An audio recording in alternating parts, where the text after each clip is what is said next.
kemudian berinovasi hingga bikin tas yang bisa dipakai setiap hari bahkan. Karena kemarin tuh pemikiran yang hand bouquet itu spontanitas. Yang saya ambil serat kulit kayunya. Jadi serat kulit kayunya. Tapi di saat saya berpikir kembali lagi, kalau hand bouquet bikin satu siapa yang beli ya? Di usia muda kita kerja kantoran dan lain sebagainya kan, kayak rada bosan atau lain sebagainya. Tapi ternyata mungkin bisa jadi ada yang seperti Tante Wati juga nih di beberapa tahun ke depan ternyata bakal punya bisnis dan sebagainya. Nggak ada yang tahu ya Tante ya? Nggak pernah tahu. Iya, mungkin Tante juga nggak akan tahu nih kalau di umur 40-an bakal mulai bisnis, kemudian juga akan berjalan sampai seperti ini. Setiap orang pasti punya kesempatan, tapi kembali ke orang itu, apakah dia bisa memutuskan untuk menjalani atau tidak. Berarti kan kembali ke niatnya. Ada kesempatan untuk bisnis apapun itu. Kan jadi usaha itu yang terpenting itu sebenarnya sih bukan modal bagi saya. Kalau saya pribadi, pertama tuh niat. Setelah niat ada kesempatan, kita berani jalan. Toh saya mulai usaha ini modalnya hanya 50.000.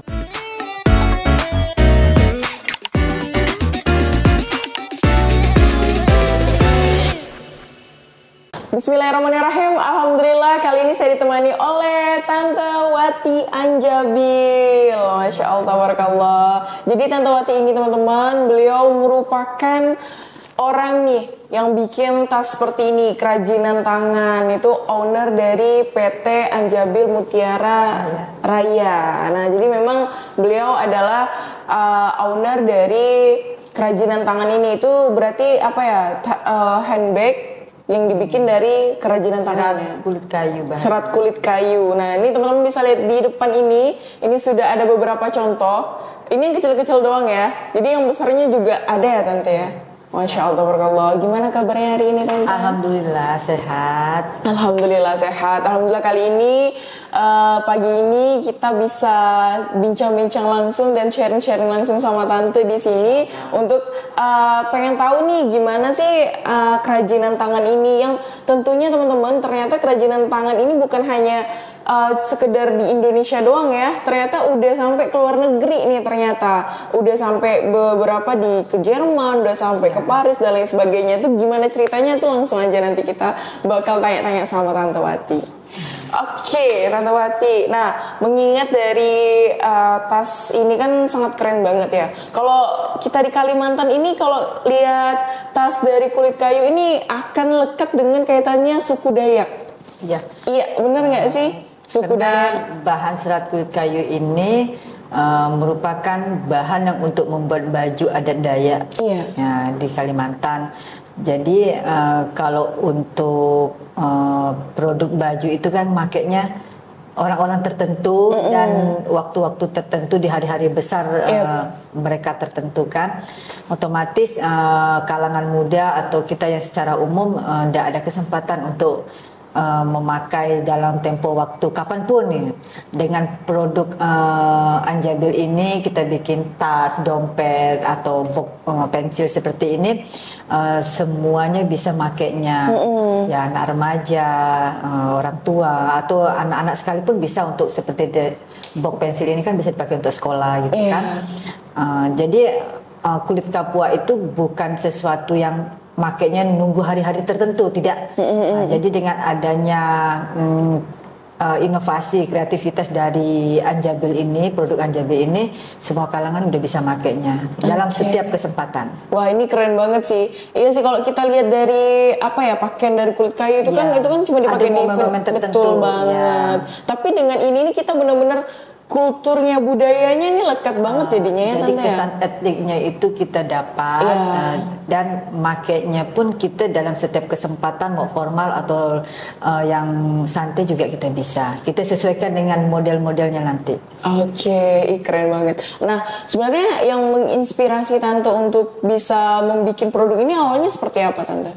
Awalnya produk saya mulai Anjabil. Mulai Anjabil hadir itu berdiri itu Januari 2015. Januari 2015. Cukup lama juga ya. Ikut kegiatan pelatihan di inkubator Bank Indonesia. Di situ saya belum punya produk. Jadi, pada saat itu belum nentuin produk apa? Karena saya baru ikut suami pindah ke Pontianak. Jadi saya mengisi waktu luang saya dengan belajar karena waktu itu anak-anak juga udah besar kan. Jadi saya berpikir kenapa tidak saya memulai usaha karena saya udah enggak ngantor lagi. Jadi saya kepingin punya usaha rumahan, saya bisa ngurus keluarga dan saya juga bisa menjemput rezeki. Nah, akhirnya saya belajar dari pelatihan Bank Indonesia itu, inkubator bisnis Bank Indonesia selama 6 bulan. 2015 itu awal kan. Setelah selesai pembelajaran itu kami akan dapat sertifikat, tapi syarat dari sertifikat itu kita harus punya produk. Otomatis saya bingung kan, saya masuk di sini ingin belajar tapi saya belum punya produk. Tapi karena itu merupakan suatu syarat, saya buatlah produk. Waktu itu saya punya keterampilan yang sangat-sangat minim, itu saya hanya bisa bikin bros. Pada saat itu? Ya, dengan pemanfaatan bros dari limbah perca. Berarti karena, dari kain-kain bekas? Iya, karena di depan rumah saya, di gang saya itu persis ada penjahit yang sering bakar kain-kain yang bagus, tapi dia ukurannya masih masih bisa digunakan untuk bikin-bikin aksesoris tersebut. Akhirnya saya mintalah kain itu, ada pakai karung gitu, saya simpan gitu kan. Udah itu dengan modal 50.000 saya beli lem tembak, beli pita-pita kecil untuk nambah pemanis bros saya tadi dengan dengan peniti segala macam lah saat itu kan. Akhirnya dapatlah saya waktu itu bikin bros 2 buah. 2 buah waktu itu saya hargai 25.000 per buahnya. Waktu saya mau foto-foto produk, tetangga saya mau kepengen tahu apa yang saya lakukan di teras itu kan, gitu kan. Langsung saya bilang ini lagi mau foto-foto produk, tugas dari itu pelatihan saya, produk, saya bilang gitu kan. Ih bagus, dia bilang itu boleh saya beli, dia bilang. Dia adalah seorang guru SMP kalau tidak salah, tetangga saya itu kan. Dia mau beli, saya bilang bisa beli dulu, nanti selesai foto boleh dibawa pulang. Saya pasti senang kan, karena produk saya baru saya buat ada yang suka, berarti punya nilai jual kan produk saya. Di situ yang keyakinan saya, oh jadi saya bisa nih jadi pembisnis bahasanya gitu kan. Nah, sekali udah dibawa dia pulang, saya waktu itu masih cuman BBM-an gitu kan. Bu berapa harganya? Harganya 25.000, saya bilang gitu kan. Nanti ya Bu saya bayar, tidak usah dibayar, tapi dipromosikan aja sama teman-teman sesama gurunya. Saya bilang gitu kan. Oh iyalah makasih banyak ya Bu. Iya dibilang. Nah tinggal yang satu itulah. Akhirnya saya posting-posting di sosial media. Teman saya yang ada di mana ya, di Padang atau di Jambi, teman SMA saya dia buka butik, dia tertarik. Nah di situ dia pesan berapa pieces saya lupa persisnya. Tapi dia transfer saya dulu 500.000. Dengan modal uang 500.000 itu saya beli pita, bla bla macam-macam semua perlengkapannya. Disitulah saya mulai produksi. Jadi memang di awal tuh tahun kedua berproses, Mbak. Tahun kedua saya baru tahun setelah saya punya produk saya diajak pameran kan. Otomatis sama Bank Indonesia saya diajak pameran, sama instansi terkait lainnya. Saya diajak pameran, di situ saya mulai belajar. Produk saya terjual tapi tidak sebanyak di stand yang lain.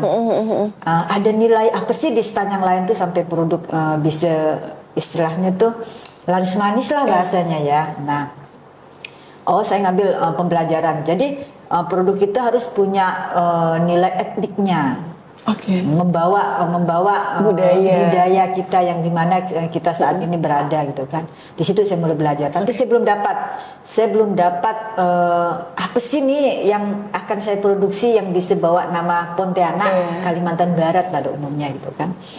Jadi kejadian persis 1 tahun lebih setelah saya jadi owner Anjabil ini, saya diajak ikut serta waktu itu ada kegiatan di Rumah Radang. Saya lupa itu event apa gitu. Pokoknya ada gawe daya lah gitu. Apa eventnya? Di sana juga ada tamu-tamu dari luar negeri pada datang kan. Otomatis persiapan dari Rumah Radang tuh sangat maksimal. Termasuk ada ada pasangan pengantin dengan baju adat Dayak. Nah, dengan baju adat Dayak kan di sana mereka itu udah dengan baju adat Dayak yang sangat bagus sekali, tapi bawa hand bouquet pengantinnya dari bunga plastik. Nah, di saat dia lewat di depan stand saya mulai berpikir kenapa ndak dari serat kulit kayu juga biar matching dengan baju pengantin yang mereka pakai. Dan lebih cantik pasti pikir saya itu. Hanya sekilas aja kan itu belum. Hanya baru terbesit tapi belum yang gimana kan. Saat itu pemikiran saya kalau bikin hand bouquet pengantin siapa yang mau beli barang itu kan istilahnya tidak dipakai orang umum. Tapi saya udah punya mindset ini kayaknya sasaran ke kulit Papua. Nah gitu kan udah mulai bahannya itu udah mulai lebih terinci lagi kan gitu kan, lebih spesifik lagi gitu kan. Dari yang kemarin masih mereka-reka sekarang udah mulai kayaknya kulit Papua ini menjanjikan untuk usaha saya. Tapi untuk apa dan gimana sih belum kepikir.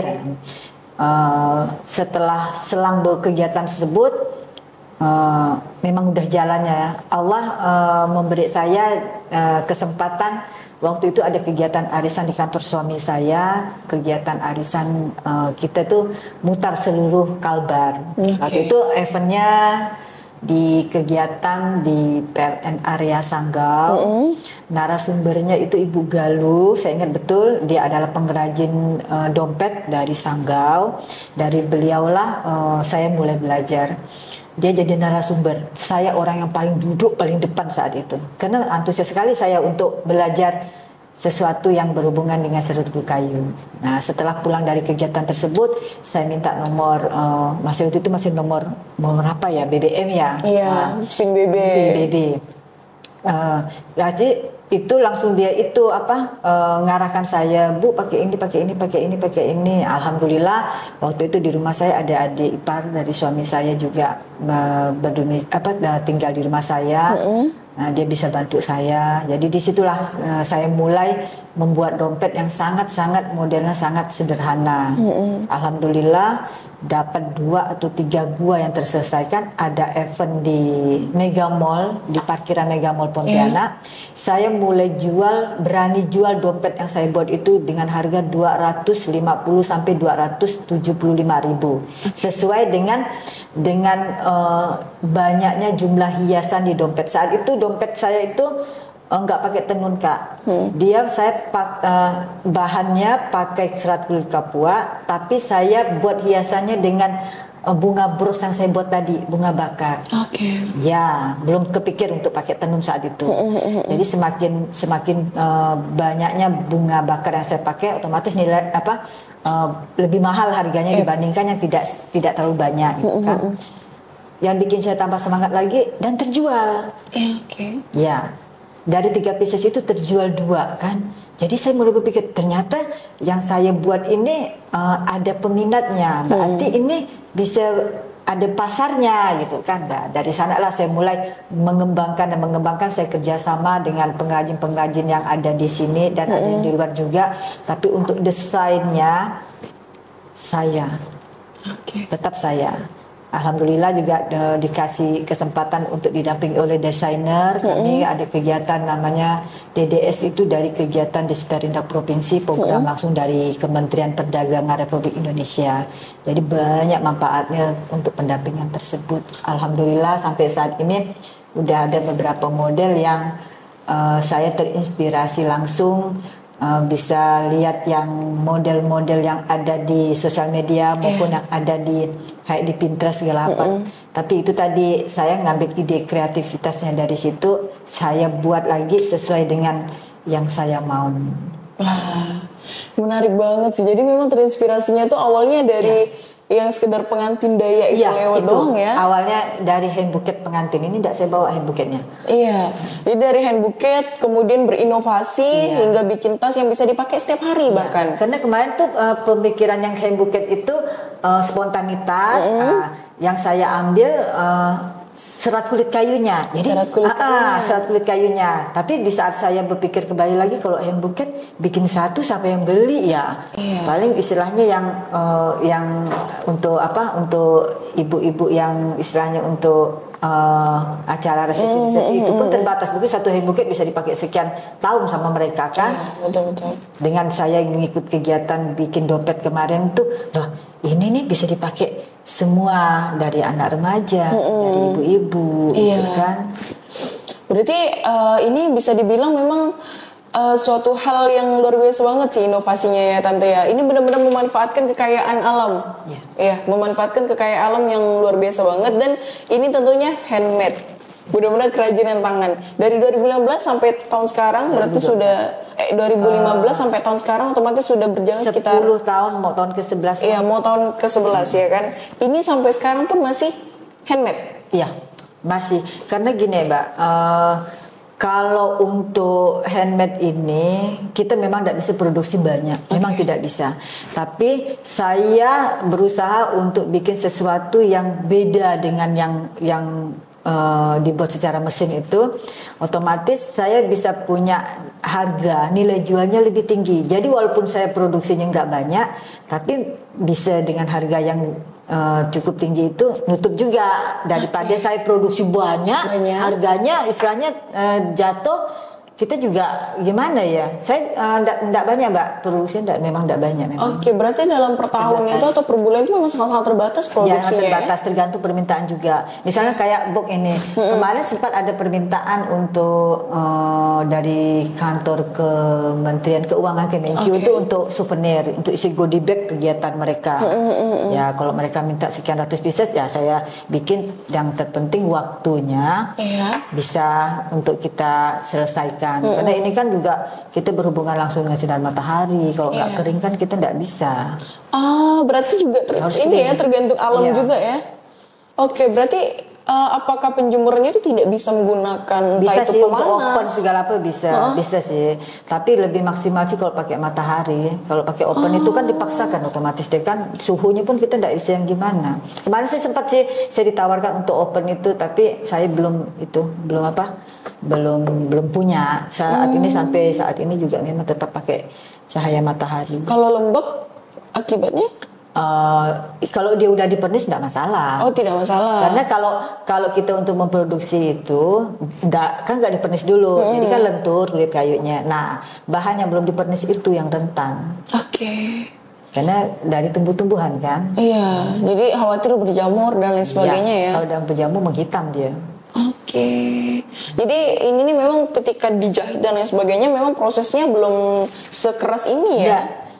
Dia itu saya tidak bawa bahannya masih lentur sehingga mudah untuk dijahit. Seperti bahan kain yang agak tebal. Oke, seperti bahan drill gitu. Lentur ya. Wah, seperti itu. Jadi memang ini pun tergantung dengan alam juga ya. Ini memang luar biasa banget. Tidak bisa kita untuk produksi yang kapasitas besar itu tidak bisa. Oke. Jadi memang lebih mementingkan kualitas daripada kuantitas itu tadi. Karena balik-balik lagi sama tenaga yang digunakan pun adalah SDM-nya pun kita tidak bisa sembarangan. Nggak bisa sembarangan juga kan pengerjaannya. Jadi gimana tuh Tante memilih SDM yang cocok untuk kerajinan tangan Tante ini? Oh ya itu tadi lah, kita istilahnya udah ada desainnya langsung bisa enggak kalau kita seperti ini saya arahkan. Dia coba ngerjakan kan, di mana nanti yang kekurangannya kita perbaiki sama-sama. Oh ini kurang di sini, oh ini agak begini. Jadi misalnya kayak produk ini sampai jadi produk ini, dia kan ada prosesnya. Di rumah itu banyak ada beberapa yang bisa dibilang produk gagal yang dari segi ukurannya mungkin kurang cantik, kita perkecil lagi. Dari kombinasinya kurang menarik. Kita gimana lagi gitu. Oke. Tapi untuk prosesnya ini tuh boleh diceritakan nggak untuk urutannya tuh? Pertama kita pasti otomatis kan kita bikin ya, walaupun saya ndak ada background untuk desainer, tapi setidaknya pernah dapat pelatihan ya, kita gambarlah sebisa misalnya ukuran bulat, diameternya berapa, langsung nanti sisinya tebalnya berapa seperti ini gitu kan. Nanti kalau untuk bahan dasarnya memang serat kulit kayu, tapi kombinasi nanti karena kita mengangkat tadi kearifan lokal ya, kita seperti pakai kain corak insang motif Melayu Pontianak, ada juga yang motif Dayak, ada juga ada yang kain Sambas yang dari Kabupaten Sambas, ada juga dari kain tenun Kapuas Hulu. Oke. Ini untuk jahitnya ini kan kalau dilihat tuh ada seperti, ini bahannya apa? Ini bambu atau apa nih Tante? Bukan, itu dari pandan. Dari pandan ya. Wah. Karena kemarin pernah saya coba tuh dengan penjahit saya dijahit yang seperti kita jahit baju, jahit baju mesin biasa seperti ini gitu kan. Di situ saya mikir kayaknya kurang etnik. Etniknya tuh dapat tapi kurang kental gitu kan. Akhirnya dengan dijahit model pandan seperti ini, lebih etnik itu lebih dapat sekali masuk itu produknya. Berarti memang penjahitannya ini full menggunakan ini juga ya, bahan dari alam ya, bukan benang biasa ya? Sih dia dari pandan Mbak itu. Berarti bukan pakai benang kain yang biasa kita jahit. Yang benang itu ya itu paling untuk yang jahit ini aja, jahit kain-kain yang untuk kombinasinya itu. Tapi untuk penjahitan kulit kayunya itu sendiri itu tidak menggunakan benang seperti biasanya ya, tapi menggunakan dia sistem lem sih Mbak. Sistem lem. Iya. Di sini dia kalau untuk yang bentuk-bentuk seperti ini, kita di dalamnya kan kita ada innernya lagi, kita kasih itu pakai kain sweat.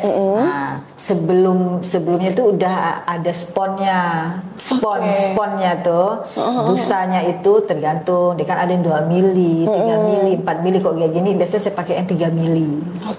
Spon 3 mili. Seperti itu. Jadi lebih ke tampilannya lebih kokoh, jadi bentuknya lebih cantik. Kalau dia udah pakai spon itu nggak cantik bentuknya. Iya, kurang cantik bentuknya ya. Wah, ini kalau dilihat memang lumayan sedikit rumit juga ya untuk pembuatannya ya Tante ya. Terlebih untuk kulit kayu ini kan punya kesulitan yang berbeda ya dibanding kita menjahit mungkin tas dengan kulit biasa atau kulit sintetis. Apa tuh gimana dia teksturnya tuh kayak tenun gitu kan. Kalau kita gunting itu bisa melebar gitu. Jadi kalau dijahit pakai jahit mesin, otomatis dia bentuknya tuh agak susah untuk bikin simetris, susah. Tapi dengan dilem, dibusa tadi, udah itu dia udah jauh lebih bagus lagi ya. Padahal waktu itu dicoba dengan dijahit itu kurang itu Mbak, di depannya agak gimana, di samping sini agak gimana, nggak simetris jadi bentuknya. Karena waktu dia itu kan dia narik gitu. Sulit itu untuk jahit kulit kayu itu sulit. Kayak gitu ya. Nah, terus kan tadi Tante udah spill nih kalau misalnya pembuatan ini adalah menggunakan bahan kulit kayu kapua ya? Iya, serat kulit kayu kapua. Serat kulit kayu kapua. Nah, itu tuh apakah sekarang ini itu semuanya sama menggunakan serat kulit itu atau ada pemilihan bahan lainnya? Saya untuk Anjabil ini memang lebih menekankan ke serat kulit kayu kapuanya. Ya itu karena kan di sini saya juga Anjabil tas etnik serat kulit kayu. Dengan saya sering ikut event pameran, di situ saya mulai mikir kan, ini kok dikombinasikan dengan kain kan lebih cantik. Nah akhirnya terinspirasi lagi saya. Event-event pameran itu sangat memberi pembelajaran yang sangat bagus untuk peserta-pesertanya yang mau belajar ya. Akhirnya saya menghubungi kayak pengrajin dari tenun ikat Dayak di Sintang, langsung ada juga pengrajin yang di Sambas. Nah, seperti kain seperti ini kan saya beli langsung dengan pengrajinnya, tapi melalui Dekranasda Kota Pontianak. Jadi motif yang dipakai ya seperti ini, dia nggak dijual pasaran yang gimana, karena itu merupakan hasil lomba dari Dekranasda kemarin. Saya juga lupa juara berapa yang motif ini. Jadi dipasarkannya di Dekranasda, kita bisa beli di sana juga. Nah ini kan kalau ngomongin Dekranasda dan sebagainya, ini kan untuk produk yang Tante ini kan sudah sampai nih, yang tadi kita spill di awal, sudah sampai di luar negeri dan mancanegara. Ini kebetulan Mutia juga beberapa tahun lalu ngeliat bahwa Tante juga sempat ke Jerman untuk pameran dan lain sebagainya. Diceritain nggak Tante, kok bisa nih produk lokal handmade yang mungkin bisa dibilang kuantitasnya juga tidak besar nih dalam segi prosesnya, banyaknya juga tidak banyak gitu, namun bisa nih sampai ke luar negeri. Itu boleh diceritain nggak Tante? Iya, awalnya kami diinfokan langsung dengan Ketua Dekranasda, Bu Yeni. Jadi kami untuk mengumpulkan produk-produk yang terbaru lah, desain-desain terbaru. Waktu itu masa-masa pandemi ya Mbak ya, 2020 atau 2021 lah. Kami mulai mengumpulkan produk, dikurasi oleh tim dari Dekranasda langsung kan, dikurasi. Akhirnya dari sekian banyak yang mengumpulkan produk, Anjabil juga masuk di Anjabil daftar juga. yang lolos ya, lolos kurasi tersebut kan. Akhirnya bulan September 2022 rombongan dari Dekranasda Kota Pontianak dan Dekranasda Provinsi juga berangkat. Kan ada rombongan kan. Saat itu saya ikut dengan Dekranasda Kota Pontianak dengan rombongan Bu Yeni kan. Alhamdulillah kami ada 2 pengrajin, saya dan Bu Sani dengan brand Kulminasi yang berangkat kemarin. Kami event di sana kurang lebih 5 hari lah kalau nggak salah di Jerman kemarin, di kota Frankfurtnya. Wah, jadi 5 hari di Jerman, Tante Wati juga terpilih nih untuk tasnya dan lain sebagainya untuk bisa berangkat. Ini sangat menginspirasi sekali menurut saya, karena bagaimana tidak ya Tante, maksudnya dari mungkin kita rasa ini mungkin kecil ya gitu, dalam skala kecil, tapi itu bisa sampai ke luar negeri juga.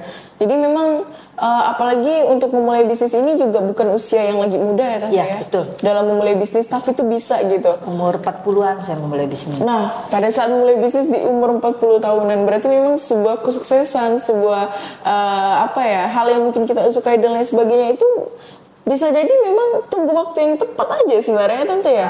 Ada waktu-waktunya mungkin manusia memang. Ya, untuk kesempatan saya memulai bisnis di bidang handicraft ini, awalnya sih saya kan memang kerja di kantor gitu kan. Karena mengikuti suami pindah dari satu kota ke kota yang lain, otomatis saya memutuskan untuk menjadi ibu rumah tangga Tapi saya tidak mau sebatas di rumah tangga. Saya juga kepengen gimana supaya saya bisa menjemput rezeki, tapi saya tetap fokus dengan keluarga saya. Alhamdulillah Allah ngasih jalan, saya ikut pelatihan yang saya sebutkan tadi, dan inilah jalan rezeki saya. Masya Allah, ini sangat menginspirasi banget, karena kadang kita mikir di usia muda kita kerja kantoran dan lain sebagainya kan, kayak rada bosan atau lain sebagainya, tapi ternyata mungkin bisa jadi ada yang seperti Tante Wati juga nih, di beberapa tahun ke depan ternyata bakal punya bisnis dan sebagainya. Nggak ada yang tahu ya Tante ya? Nggak pernah tahu. Iya, mungkin Tante juga nggak akan tahu nih kalau di umur 40-an bakal mulai bisnis, kemudian juga akan berjalan sampai seperti ini. Setiap orang pasti punya kesempatan, tapi kembali ke orang itu, apakah dia bisa memutuskan untuk menjalani atau tidak. Berarti kan kembali ke niatnya. Ada kesempatan untuk bisnis apapun itu, terlepas handicraft, kuliner atau gimana gitu kan. Dia niat nggak? Kalau dia niat, insya Allah otomatis dia akan cari jalan nih. Gimana nih? Gitu kan. Jadi usaha itu yang terpenting itu sebenarnya sih bukan modal bagi saya. Kalau saya pribadi, pertama tuh niat. Setelah niat, ada kesempatan, kita berani jalan. Toh saya mulai usaha ini modalnya aja 50.000. 50.000 ya? Itu untuk beli alat tembak, lem tembak, sama pita. Oh, yang dimulai dari bros tadi, Dengan berjalannya waktu, alhamdulillah untuk saat ini saya tidak boleh menyebutkan lah ya. Alhamdulillah omsetnya lebih daripada cukup untuk saya dengan anak-anak. Wah, Masya Allah, keren banget dari seorang ibu rumah tangga, kemudian memulai bisnis yang di umur yang tidak cukup, tidak muda lagi. Saya mulai usaha itu. Di umur 20 tahun sampai sekarang. Tapi ini kelihatannya masih muda sekali ya, meskipun udah berjalan 11 tahun ini ya. Karena alhamdulillah, Masya Allah, ini sangat kita pun sebagai anak muda jadi ketampar juga nih. Jadi kira-kira kapan mau mulai bisnis mungkin ya, karena kan kalau Rasulullah itu kan 9 dari 10 pintu rezeki adalah dari berdagang. Nah, jadi ayo mungkin kita bisa mulai untuk berdagang. Nggak ada kata terlambat. Betul, nggak ada kata terlambat. Tapi ini Tante ya, untuk kedepannya kira-kira tuh untuk saat ini ya Tante ya, apakah tantangan terbesarnya menurut Tante apa? Tantangan terbesarnya itu Mbak, satu, untuk bahan baku. Kan untuk pengrajin yang serat kulit kayunya, saya kan tinggal membuat model-model tertentu. Untuk pengrajin serat kulit kayu ini kan mereka itu sekarang udah banyak tidak mengerjakan itu lagi. Otomatis ada usaha lain, mereka udah tidak fokus ke situ. Untuk bahan bakunya sih di alam banyak, karena tumbuhan kapua ini tumbuhan yang sangat subur di hutan tropis, terutama di Kalimantan dan Sumatera. Ya, jadi bahasanya tuh tanpa harus ditanam yang gimana, mereka udah tumbuh subur. Jadi bibit-bibit mungkin dibawa oleh hewan-hewan seperti burung atau kelelawar, mereka udah bisa tumbuh di alam bebas gitu kan. Tapi itu tadi kan kembali lagi kita perlu pengrajinnya, ya pengrajin khusus kulit kayunya kan. Selama ini kulit kayu tersebut kan kadang diambilkan mereka untuk keperluan kayak dinding rumah, nah itu tadi langsung bisa untuk perabot-perabot dapur mereka, untuk tas-tas mereka ke sawah atau ke hutan gitu kan, bawa-bawa barang gitu, penangkin ya nama kalau saya tidak salah itu penyebutannya. Otomatis kan nilai jualnya agak bagaimana ya Mbak ya, yang paling punya nilai jual tinggi mungkin itu tadi seperti dibikin baju adat itu, nah itu otomatis kan nilai jualnya jadi fashionnya jadi lebih tinggi gitu kan. Dengan adanya kerajinan yang handmade seperti tas atau untuk home decor kayak tempat tisu segala apa, otomatis kan punya nilai jual yang lebih tinggi lagi, pemanfaatnya lebih bagaimana ya, maksudnya dibikin handicraft seperti itu jelas gitu kan. Oh kayak tempat tisu dari serat kulit kayu kapua dengan kombinasi tenun ini mencirikan misalnya Kalimantan Barat gitu kan. Nilai jualnya juga lebih tinggi. Otomatis pengrajin-pengrajin yang termasuk ya tim saya juga punya pendapatan yang lebih dibandingkan sebelumnya mereka menekuni untuk buat seperti itu. Jadi memang tantangannya salah satunya itu adalah di bahan juga ya Tante ya. Di bahan sih. Iya di bahan, karena nggak bisa jadi tidak semua namanya tuh pengrajinnya itu mampu untuk memproduksi, mengolah. Karena serat kulit kayu ini kan ada juga yang tebal Mbak. Saya pernah waktu itu dikirim tebal, jadi saya tidak bisa itu. Istilahnya tuh yang bantu saya kerja tuh saya kan istilahnya udah bikin pola seperti ini ya, tolong dikerjakan bla bla bla bla gitu kan. Oh ini tidak bisa Bu, ya kita coba gitu, coba hasilnya memang tidak maksimal, lemnya bisa kebuka. Jadi dia ketebalan kulit kayunya juga mempengaruhi. Kalau dia tebal, itu lemnya tidak gigit lah gitu. Ini kan kita sistem lem. Nah untuk target pasarnya nih Tante, tadi kan Tante bilang bahwa untuk khusus Anjabil ini memang biasanya ada di pameran dan lain sebagainya. Nah, namun kedepannya bagaimana Tante memandang untuk target pasar ini? Ya kepengen sih semuanya itu kok kita udah go internasional, kita skalanya kan pasti ekspor kan. Tapi dengan istilahnya kapasitas produksi yang kita tidak bisa banyak yang gimana ya Mbak, seperti mesin, otomatis saya kepengen sih kalau memang pun ada untuk ekspor itu, bahasanya kalau langsung ngomong satu kontainer, wah semua kabur Mbak pengrajin kan gitu kan.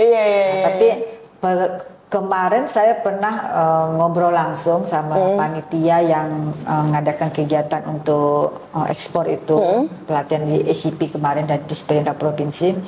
Bagaimana kalau ke depannya, misalnya satu kontainer itu kita ada beberapa pengrajin, misalnya ada pengrajin akar keladi air, ada pengrajin dari istilahnya dari anyaman apa, termasuk juga ada Anjabil di situ. Jadi dalam satu kontainer tuh misalnya untuk kontainer yang kecil kan, dia kan ada yang 20 feet ya. Misalnya anggaplah ada 10 box master di situ. Nah, ada 5 pengrajin. Jadi pengrajin ngambil 2 box aja, mungkin hanya berapa ratus pieces.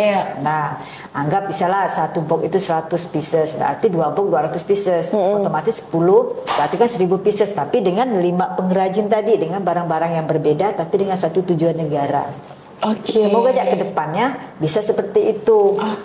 Otomatis pengrajin bisa bergerak. Tapi kalau langsung dibilang Bu pesan satu kontainer dengan waktu 3 bulan, itu merupakan kendala kita juga sih untuk yang di kerajinan handicraft ini. Kendalanya di situ Mbak, karena nggak bisa diproduksi yang massal gitu, nggak bisa. Berarti bisa dibilang memang peminatnya ini juga sebenarnya lumayan banyak sebenarnya. Hanya saja karena keterbatasan SDM dan lain sebagainya, dan juga bahan-bahannya termasuk juga, bahan dan lain sebagainya. Prosesnya tidak bisa. Kalau mesin hari ini bikin sekian ribu bisa, kalau itu kan berproses semuanya. Iya betul banget, sehingga itu yang mungkin menghambat dari semakin besarnya market pasar itu tadi ya, karena kita tidak mampu untuk mencukupi kebutuhan peminatnya ini tadi. Oke, Mas, tapi semoga kedepannya Tante ya bisa bukan hanya kualitas yang bisa namun juga produknya kuantitasnya bisa lebih banyak lagi tentunya. Ya, kendala dari para UKM yang istilahnya di bidang kerajinan yaitu Mbak. Iya. Itu lain kalau kayak baju-bajuan, mereka kan punya garment, punya konveksi yang gitu.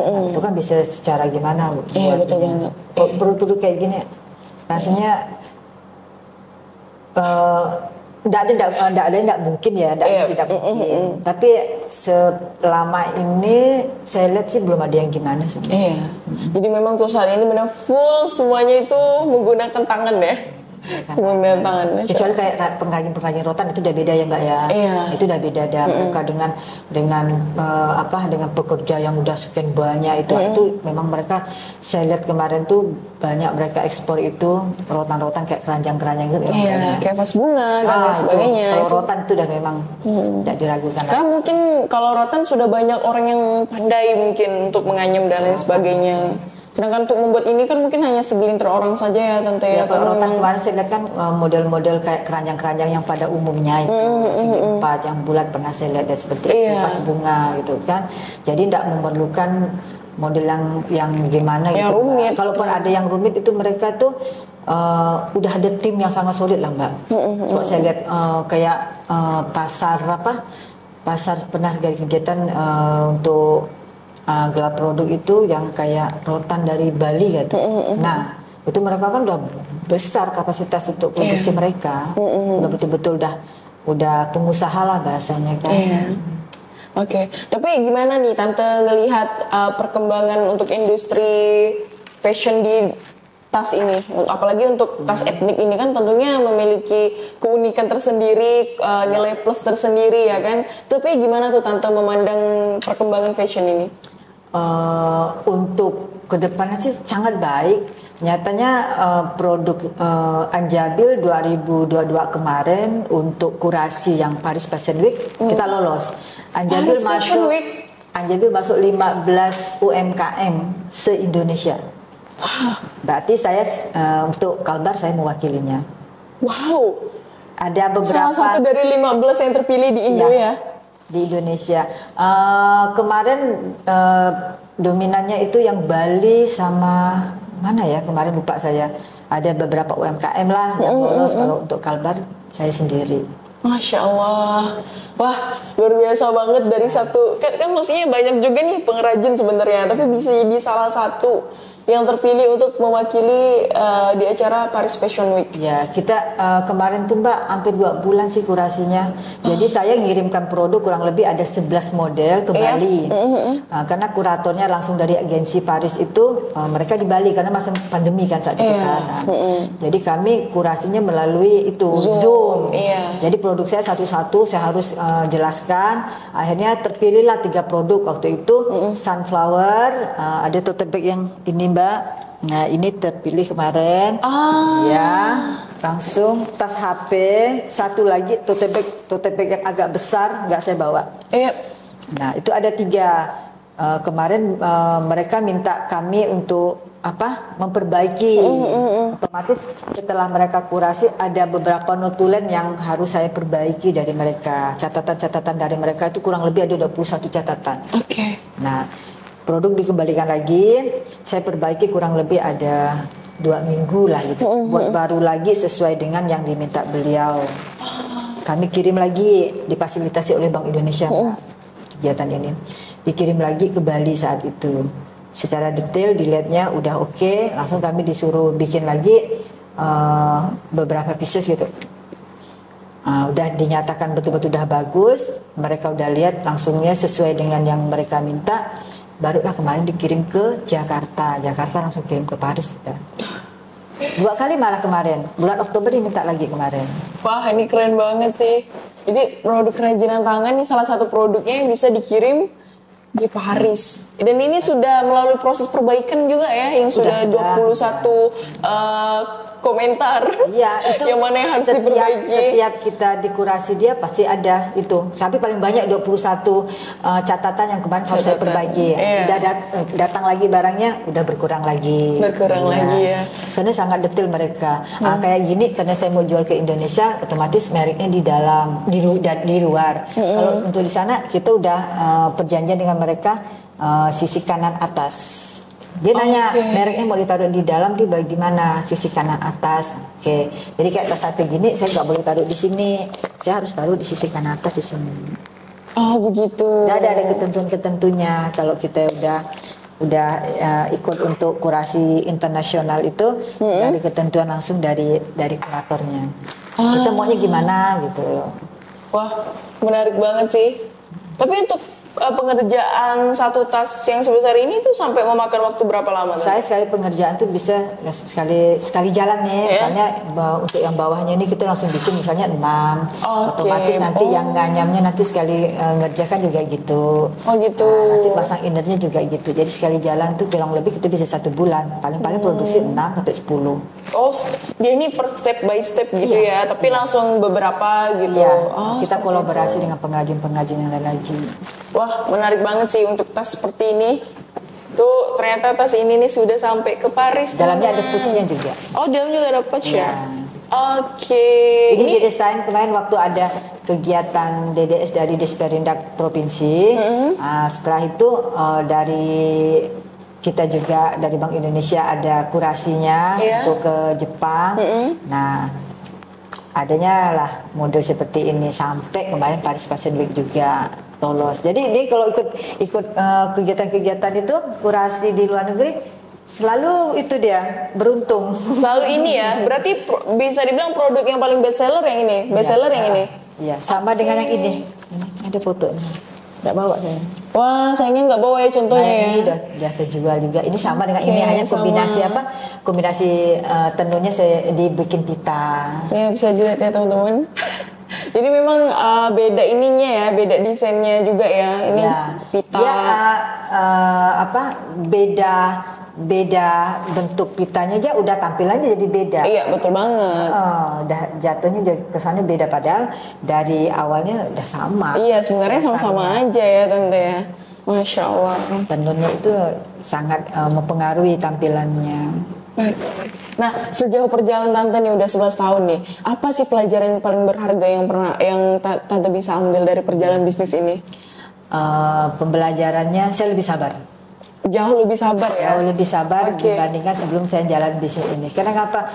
Kalau misalnya kita udah ada yang order, udah dekat waktu jatuh tempohnya, dikejar-kejar lagi kan, itu kita harus pinter-pinter dalam arti membuat yang order dengan kita tuh lebih berasa tenang dan nyaman. Dengan arti dia takut seminggu lagi nih udah selesai belum, misalnya kayak souvenir gini kan, Bu pesan 400 pieces, udah 1 minggu sebelumnya kan dia pasti nanya, Bu udah ada berapa pieces, udah lagi proses gitu kan, lagi proses bla bla bla gimana gitu kan. Bisa enggak Bu, intinya sehari sebelumnya atau 2 hari sebelumnya barangnya akan saya antar. Sebelum hari H saya bilang gitu kan, saya harus lebih tenang gimana, karena apa? Saya berharap besok lusa dia akan dapat order lagi dengan saya kan. Nah gitu, itu satu. Kedua, bikin saya lebih bisa banyak mempelajari karakter-karakter dari yang pembeli langsung ke saya, karena saya sering ikut pameran, atau dari kompetitor yang produknya kurang lebih dengan saya. Otomatis saya kalau tidak ekstra sabar kan, ini ujung-ujungnya malah tidak nyaman kan. Iya, betul. Saya lebih sabar, itulah sangat-sangat menguji saya terjun langsung di dunia ini. Jadi tadi pertama adalah sabar, kedua lebih banyak lebih mampu untuk saya lebih ikhlas. Iya. Dalam arti itu kalau kita jualan untuk event-event pameran gitu, ribetnya tidak ketulungan ya. Dari nyiapkan raknya, produk segala apa. Di saat sampai di sana kan namanya rezeki itu ada pasang surutnya. Di saat kita dapat banyak, ya banyak-banyaklah kita bersyukur. Tapi di saat kita dapatnya sedikit, berarti itulah takaran rezeki kita. Saya harus banyak-banyak bersyukur juga gitu. Itu aja sih. Tapi karena saya tidak pernah berkeluh kesah apa dan gimana, orang lihatnya, pasti Anjabil itu kalau jualan tuh laris manis. Ya, enggak gitu juga. Tapi diaminin aja ya Tante ya? Diaminin aja. Pernah saya jualan waktu masih bros itu ikut pameran. Berapa hari pameran, 1 buah barang pun tidak ada yang terjual. Ya, dan barang tidak ada yang terjual. Saya pasti sedih kan? Pasti sedih kan? Di situ bukan hanya sebatas sedih, tapi saya berpikir gimana sih supaya produk saya tuh bisa seperti produk teman-teman yang lain yang terjualnya istilahnya itu menjanjikan dari usaha dia. Dari barang yang tidak laku tadi itulah membuat saya keras berpikir harus ada kesan Kalimantannya ini apa. Biar ada nilai tinggi yang tadi Tante ceritain di awal ya. Iya. Di situ kita memang harus banyak belajar dari peristiwa apapun yang kita alami. Mungkin saat itu memang sangat tidak mengenakan ya. Betul banget. Saya jualan bros, nggak terjual dalam event mungkin 2-3 hari pameran. Ingat benar saya di PCC itu kan. Sedih pasti sedih. Tapi di sanalah memotivasi saya membuka mindset pola pikir saya yang kemarin hanya bros, gimana saya harus bisa bikin produk yang lebih berkualitas, yang bawa nama Kalimantan, yang bawa nama Pontianak, yang bisa istilahnya saya jual dengan nilai yang baik. Jadi ketika kita mengalami suatu hal yang tidak enak, ya jangan putus asa ya Tante. Jangan nyerah. Tapi malah justru saat itu memang nggak enak, tapi dia tolak ukur dari nggak enak itu bukan saat itu. Nah, kalau kita memang mau ngambil hikmah dari rasa nggak enak dan tetap mau belajar, ya itu tadi. Kalau nggak mungkin saya ada produk seperti ini kan hanya bisa mungkin hanya gerutu gini. Nggak laku, udahlah malas mau jualan lagi, atau nggak laku, malah justru menjelek-jelekkan orang yang barangnya laku. Ujung-ujungnya kan tidak maju-maju gitu. Iya betul. Jadi saya justru banyak belajar dari teman yang barangnya laku itu, mana titiknya yang bisa saya ambil untuk saya. Berarti daya juangnya yang lebih ditingkatkan lagi ya Tante ya? Harus. Jadi kalau saya ketemu sama orang-orang yang sukses lebih dibandingkan saya justru mendekat dengan dia, kepengen kecipratan ilmu. Kecipratan ilmu ya? Karena tidak semua orang kan mau berbagi ilmu kan. Betul banget. Tapi dengan kita dekat dengan dia, dengan kita sering beraktivitas dengan dia, secara tidak langsung kan kita bisa, tidak perlu kita belajar ini loh melipatnya seperti ini, tapi dengan dia melipat kita bisa belajar, oh seperti itu melipatnya. Iya betul. Jadi justru malah kalau misalnya ada yang laris manis itu bukan jadikan pesaing atau apa ya. Justru kita kalau bisa ngambil pembelajaran sampai orang di titik itu tuh dia gimana prosesnya. Wah, jadi ngambil pengalaman, jadi saling sama-sama belajar jadinya jadinya sama belajar. Nggak mesti istilahnya gini. Kalau misalnya teman kita itu sukses, proses dari nolnya seperti ini gitu kan. Nah, di saat kita berbagi dengan teman yang lain kan, teman itu udah paham kan. Oh, jadi kalau aku melalui seperti ini, aku begini. Nggak perlu nyari alternatif yang seperti awalnya saya nggak ada pengalaman kan. Aduh, ini gimana ya solusinya? Ini harus gimana ya? Kan banyak alternatif harus kita pilih. Iya, betul banget. Tapi kok pengalaman dari teman kan dia langsung kayak misalnya Mutia kan, oh kalau ini harus begini. Oh iya, oh Tante berarti harus begini ini. Nggak perlu lagi saya yang pengalaman Mutia yang kemarin yang istilahnya yang Tante tahu kan harus jalanin lagi. Nggak perlu. Jadi belajar ya. Jadi mungkin pengalaman pahit dari orang pun bisa dipelajari juga buat kita. Nggak mesti kita harus ngalamin dulu. Iya. Nggak mestilah, masa betul. harus dijalani dulu baru udah kita itu. Saya justru baik buruk pengalaman dari yang berada di lingkungan saya ambil pembelajaran untuk saya. Pembelajarannya, Masya Allah. Jadi teman-teman jangan lupa untuk ambil pembelajaran dari siapapun itu. Dari peristiwa apapun, dari orang-orang di lingkungan kita. Iya, karena kan sangat disayangkan lah ya Tante ya, katakanlah ada sebuah perbuatan yang buruk atau perbuatan yang gimana ya kan, yang sudah dilakukan orang lain, terus kita udah tahu itu nggak bagus, terus kita lakukan, kita malah terjerumus. Berarti apa bedanya kita dengan dia? Nah itu, berarti sama, kita kan? Iya, otomatis kan kita nggak belajar tuh. Balik-balik lagi seperti apa Tante bilang. Kalau kita ketemu sama orang yang misalnya kurang baik lah dengan kita, langsung kita udah diam, tapi dia masih yang gimana. Nah, kalau memang itu menyangkut nama baik kita, ya harus kita tegaskan juga itu harkat martabat kita. Tapi selama masih dalam koridor yang masih gimana, ya biarkan aja lah. Justru dia rugi, dia tidak dapat ilmu dari kita kan? Iya, betul banget sih. Nah, dia sebenarnya rugi ya deh. Nah, tapi apa nih yang menginspirasi? Ada nggak sih ayat Al-Quran yang menginspirasi untuk hidup Tante? Entah ayat Quran yang favorit. Itu ayat Quran kan semuanya ya. Nah, tapi yang paling favorit itu sih untuk diri saya pribadi sih. Surat An-Nisa ayat 34 itu kan tentang kewanitaan. Yang itu di situ kan luas. Menjadi wanita itu istilahnya kalau memang kita bisa mandiri lah bahasanya, kenapa tidak? Karena kita tidak pernah tahu takdir ke depan kita, baik buruknya kita tidak pernah tahu. Jadilah perempuan mandiri. Jadi yang terburuk sekalipun apa yang kita alami kelak, insya Allah kita bisa berdiri di kedua kaki kita. Masya Allah. Karena biar gimana pun rezeki tidak akan tertukar ya Tante. Selama masih ada ikhtiar, insya Allah buka rezeki kita. Masalah sedikit atau banyak kembali kita bersyukur atau enggak. Iya. Kalau kita bersyukur cukup, insya Allah cukup. Nah, Tante kalau di rumah gimana nih sistem pembelajaran Qurannya? Di tengah kesibukan Tante yang harus membuat kerajinan tangan dan lain sebagainya. Saya sih untuk belajar yang detail gimana gitu sih Mbak. Kadang tuh ada ke pengajian juga ya, karena kadang bentuk juga dengan kegiatan, ada hari Sabtu itu kegiatan pengajian, tapi saya tidak seberapa rutin yang gimana gitu kan. Tapi untuk pembelajaran Al-Quran sekarang kan sosial media kan udah luas sekali. Kayak misalnya di YouTube atau di TikTok, di situ kita udah bisa belajar. Iya, betul banget. Dari ceramah-ceramah juga, walaupun saya tidak mengaji langsung, setidaknya penceramah itu udah nyampaikan apa yang terkandung dalam surat tersebut yang bisa kita aplikasikan di dunia nyata kita gitu kan. Untuk yang untuk yang secara rutin, alhamdulillah di rumah saya berusaha setelah maghrib itu kita sama anak baca Yasin bersama, kita baca Yasin bersama.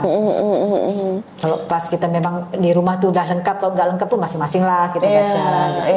Itu sih yang saya amalkan. Jadi selain daripada rutin baca Quran, juga belajar Qurannya bersama teman-teman yang pengajian juga. Kadang ada pembahasan. Termasuk dulu juga masih aktif di kegiatan ibu-ibu di kantor suami saya, itu juga ada. Jadi pembahasan Al-Quran itu dikaji lah. Kan selama ini kan kita tahu bacaan ini, tapi dikupas untuk kehidupan kita kan kita kurang memahami begitu dari ustazah atau ustadz yang mengupasnya. Ini loh pakai bahasa keseharian. Oh jadi gitu kandungannya. Iya. Ada nggak sih tokoh Islam yang Tante favoritin dan menginspirasi Tante banget? Saya waktu SMP kan sanawiyah, ini dengan Abu Bakar Siddiq. Abu Bakar Siddiq yang pertama penganut agama Islam itu. Di situ saya punya pemikiran gini. Dia orang yang pertama kan menganut agama Islam, kan mengikuti Nabi Muhammad. Dia seberani itu gitu. Ya, kalau yang pengikut yang lain kan udah ada si A si B yang ibarat kita kalau secara nalar saya sih Mbak ya, yang masih miskin ilmu ini dalam arti gini, ada satu pemimpin lah gitu kan, nalar saya kan ini udah ada yang ngikutin dia, punya keberanian yang sangat-sangat khusus kita untuk pro ke dia kan. Karena lebih banyak yang beda dengan kita. Itu untuk mengambil keputusan yang kita beda dengan orang lain dan itu benar. Walaupun itu benar, pasti kan banyak pro dan kontra yang tidak ngikut tadi ini kan. Nah itu, disitulah saya kagum. Ternyata untuk mengambil suatu keputusan yang benar itu kita tidak perlu orang-orang lain kok. Yang penting kita yakin dengan diri kita dan dengan Allah. Itu aja sih saya.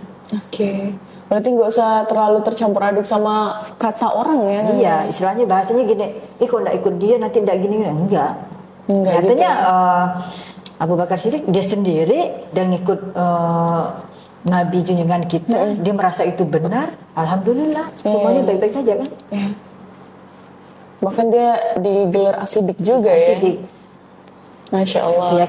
Keyakinan itu yang bikin saya baru waktu itu kan saya sanawiyah kan, jadi tentang apa toko-toko itu dari sekian banyak itu saya kok kayaknya gimana dengan beliau gitu. Jadi, kan. Iya. Dia bisa mengikuti istilahnya tuh dengan keputusan dia sendiri meninggalkan rombongannya segitu banyak yang tidak pro ke dia gitu. Itu berani sekali orang seperti itu kan. Iya. Jadi itu menginspirasi dari kecil ya malah Tante. Arti saya berpikir gini. Jadi sekarang itu kalau kita udah memang benar dari koridor agama, sosial juga, insya Allah akan bersama kita. Nggak ada yang nggak bisa kalau udah Allah bersama kita kan, nggak mungkin kan. Itu ya sih, saya nggak terlalu banyak toko-toko yang gimana ya. Itu ya sih yang benar-benar menginspirasi itu bahkan dari kecil sampai saat ini saya masih sanawiyah, saya kan toko-toko agama belajar kita itu kan. Iya, betul banget. Sejarah-sejarah Islam. Di situ melekat benar saya kan. Oh, ternyata kita untuk mengambil suatu keputusan itu selama itu benar, insya Allah akan selalu bersama kita. Selama itu benar ya. Selama itu benar. Jangan pula keputusan berani tapi tidak benar, itu beda lagi. Jadi harus banyak pertimbangan juga ya Tante ya. Kalau kita merasa yakin itu benar, ini keputusan saya dan tidak menyalahi aturan agama dan sosial, insya Allah. Iya, lakukan ya Tante. Dan jangan terlalu banyak dengerin kata orang tentunya. Jangan banyak pertimbangan. Makin banyak pertimbangan, makin lah akhirnya tidak bisa ngapa-ngapa. Tidak bisa, istilahnya itu di tempat ya kita kan. Iya, nanti karena kita terlalu banyak mikir daripada actionnya. Iya. Gak usah jauh-jauh lah, kita pakai baju. Teman si A bilang, ih gak cocok pakai baju warna itu. Nah, pakai lagi ini. Si B bilang gak cocok warna itu, gak matching dengan sepatunya gini. Bingung kan kita? Iya, betul. Nah, sekarang kalau kita nyamannya pakai baju apa? Iya. Dia pakai yang jalani kan kita. Iya, betul banget. Nah, nyaman gak nyamannya, gitu harus. Oke, luar biasa banget. Nah, Tante, ada nggak nih yang mau Tante sampaikan untuk lebih teman-teman supaya lebih kenal lagi sama produk yang Tante bikin? Oh iya, kita harus perkenalan aja ya. Assalamualaikum warahmatullahi wabarakatuh. Selamat siang. Saya Erlinawati, saya owner pemilik dari Anjabil Mutiara Raya. Adapun produk saya berbahan dasar serat kulit kayu kapua, dompet, tas, dan alhamdulillah untuk kedepannya saya mulai untuk home dekornya seperti kotak tisu, vas bunga. Insya Allah nanti juga akan kita bikin hiasan dinding. Saat ini masih kita bikin yang mini. Untuk produk-produk Anjabil biasa ada di kegiatan pameran, di Gaya juga ada di lantai 2 di Galeri Craftnik. Kami bersama pengrajin-pengrajin dan teman-teman yang lain diberi kesempatan dari pihak mall untuk ada galeri di sana. Di rumah saya juga. Terima kasih. Ada pembuka, ada penutup ya. Oke, Tante ini lebih ke closing statement aja. Pesan deh untuk teman-teman semuanya. Pesan untuk teman-teman mungkin yang mau memulai bisnis, saran untuk teman-teman dan lain sebagainya. Ini berdasarkan pengalaman yang sudah saya jalani kurang lebih 11 tahun. Jika kita ingin memulai bisnis, jangan pernah kita memikirkan modal. Yang terpenting diniatkan dan kita punya skill di bidang itu. Terlepas kita perlu bantuan dari pihak-pihak lain seperti pekerja atau gimana, itu nanti dengan berjalannya waktu insya Allah berproses semuanya itu akan bisa kita tanggulangi. Intinya niat, lakukan. Niat, lakukan. Ya, begitu kita udah ketemu dengan model bisnis yang apa yang mau kita jalani, kita udah merasa cocok, lakukan. Tapi kadang kita terlalu banyak niatnya ada, tapi niatnya ada, pertimbangannya banyak, dari modal, dari apa, nyatanya saya bisa jalani dengan modal yang sangat-sangat minim. Sangat minim, 50.000 aja ya Tante? 50.000 itu untuk beli alat lem tembak sama pita. Pitanya pun beli yang meter-meteran tuh, yang 1.000, 2.000. Berarti nggak langsung yang bulat itu ya? Ya, itu udah dapat orderan banyak yang saya bilang sekian puluh pieces itu barulah. Yang itu pun ditransfer dulu 500.000. baru saya beli pita yang model gulungan, barulah kita beli lusinan, dulu beli penitinya sebutir 2 butir. Sekarang belinya yang nggak beda, karena beda. Tetap sih saya bikin bros, tapi lebih utama sekarang produk-produk saya yang tas ini kapua, ya. Saya lebih nekan ke kapuknya. Oke, Masya Allah, tabarakallah. Tante, jazakillah khairan, terima kasih banyak. Semoga teman-teman yang menonton mampu terinspirasi dan juga termotivasi. Dan jangan lupa teman-teman, apabila teman-teman ingin mau memulai bisnis, apalagi untuk kerajinan tangan khususnya ini, ketika udah punya niat, seperti yang Tante Wati jelaskan tadi, sampaikan bahwa lakukan. Nah, jadi jangan menunda-nunda. Pertimbangan boleh, tapi jangan terlalu banyak pertimbangan juga. Langsung lakukan aja. Dan untuk modal, ya tidak perlu juga, itu semua berproses, tidak perlu bahkan di awal juga tidak perlu modal yang besar. Jadi tetap semangat dan semoga termotivasi dan terinspirasi dari podcast ini tadi.